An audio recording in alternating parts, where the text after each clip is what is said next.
బహుముఖ ప్రజ్ఞాశాలి భానుమతి.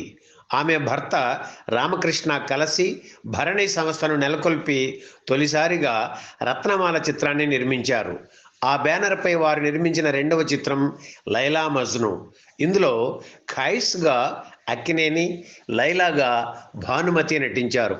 సముద్రాల రాఘవాచార్య మాటలు పాటలు రాశారు. సిఆర్ సుబ్బురామన్ స్వరాలు అందించారు. సినిమాలో భానుమతి పాడిన ప్రేమే నేరమౌనా మాపై పగేలా పాట ఇప్పటికీ వినిపిస్తుంటుంది. ఈ చిత్రానికి నృత్య దర్శకత్వం వహించిన వేదాంతం రాఘవయ్య తదనంతర కాలంలో దర్శకుడిగా మారి పలు చిత్రాలు రూపొందించారు. తెలుగు, తమిళ భాషల్లో ఏకకాలంలో రూపుదిద్దుకున్న లైలా మజ్ను చిత్రం 1949 అక్టోబర్ 1న విడుదలయ్యి విజయం సాధించింది.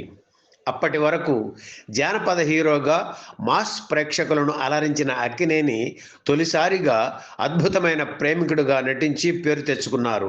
ట్రాజిడీ పాత్రను కూడా సమర్థవంతంగా పోషించగలరని గుర్తింపు తెచ్చుకున్న అక్కినేని ఆ తరువాతి కాలంలో వచ్చిన దేవదాసు చిత్రంతో ట్రాజిడీ కింగుగా శాశ్వత కీర్తిని సంపాదించుకున్నారు.